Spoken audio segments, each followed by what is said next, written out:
and welcome back. So, slide technique, video 1 I do believe. You could call this our first session.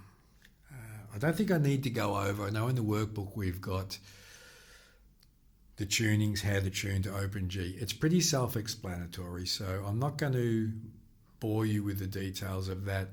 I do have other videos and presentations and illustrations on open tunings and finger picking for those of you, and I will say this before we start, if you're really new to guitar and you don't really understand or you struggle with finger picking, you can go to my Beginners 1 workbook, which is available on the website, and you can download that workbook and have a look at my instructional finger picking guide.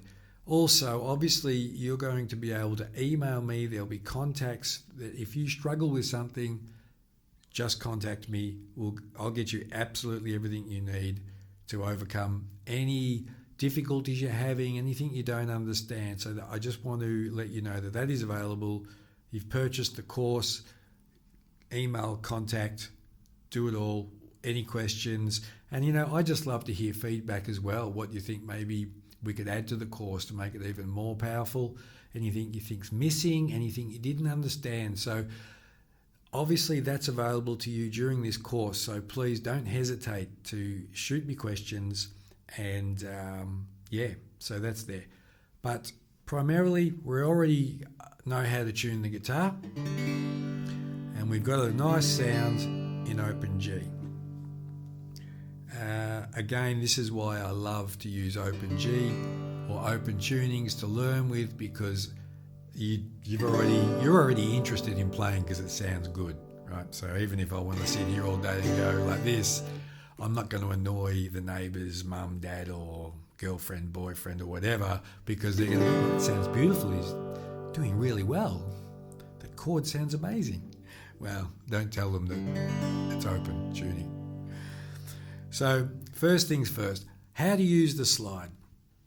Now, I will briefly go over this again, it's in the workbook, but I have my slide on my third finger, and that slide fits pretty much all the way where, for me anyway, now it's going to be different for a lot of people, it's what feels comfortable primarily. But this slide, which I think is a size 9, don't quote me on it, but there's usually small, medium, jumbo, meaning the inner diameter of the slide is going to be the millimetre described on the packaging or wherever you get your slide from. Mine comes down, and basically it sits on my first knuckle, or the knuckle closest to my first joint.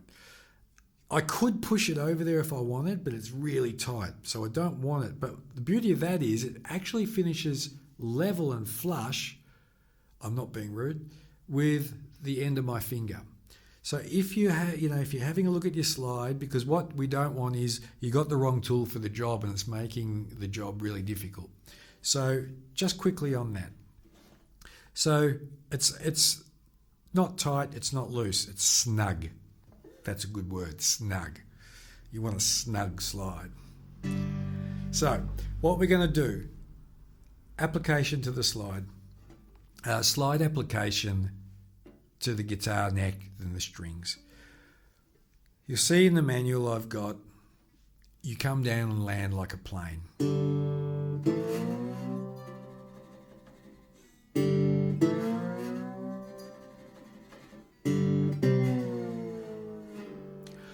So what you're doing is you're coming into the notes, the note or the notes you want, and you're coming out of the notes.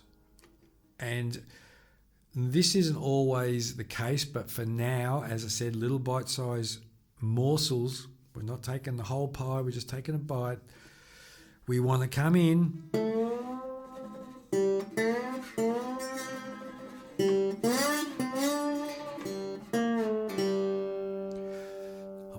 I'm always coming in and out. If I come down when you're learning, I don't want that boom. So what we want to do is come in and out of our notes, okay? That's pretty self-explanatory, but again, this is going to be about mechanics and muscle memory. This is when I talk about the mechanics of the body. You're teaching your hand the mechanics and what it feels like to execute it properly and what it feels like to not execute it properly. Tap it up. So just practice that. Now, you can practice anywhere you want on the guitar neck, but I think let's practice over the chords we're going to use in the next session. So what I want you to do is open, and then I want you to slide with one string first. I want you to slide with one string. I don't care what finger you use to pick that string for now, okay? We'll cover that later. So I use my thumb a lot of the time.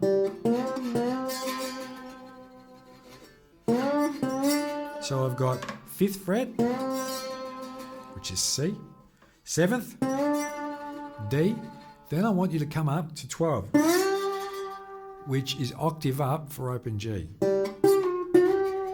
So you've got single string, any string you want, but I'm playing the G here.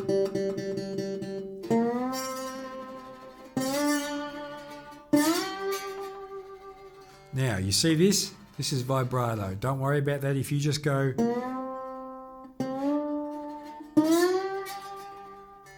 I can't help but do vibrato because you pretty much do vibrato on all slide. Well, I do anyway. So that's one string. Then what you're going to do is just try and add more strings and go for strings next to each other, so the dexterity in your fingers, because you're also teaching your right hand how to get comfortable. We'll go in, that's the next session. But so 2 strings, 2 center strings.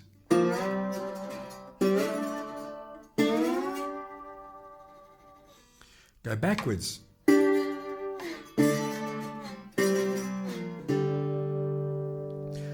So that's all I want you to do. Try all different, any string you want. Look, I don't use, saying any string you want, you'll see in the workbook, I don't use the top string, right? And that's next session, but that's pretty much defunct. It could be taken off, it wouldn't bother me, but it does give me a point that my hand knows to rest on. But so just try any combination you want. Double pick strings, single strings, all the strings. But you'll notice that there's no strumming, not yet, but there's very little strumming.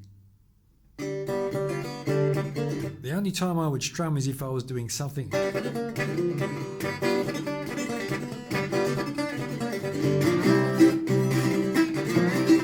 If I want to call on some really fast stuff, but we don't want that. So I would just advise you pick your strings, slide in. All you're learning is sliding in and out. Now, key point.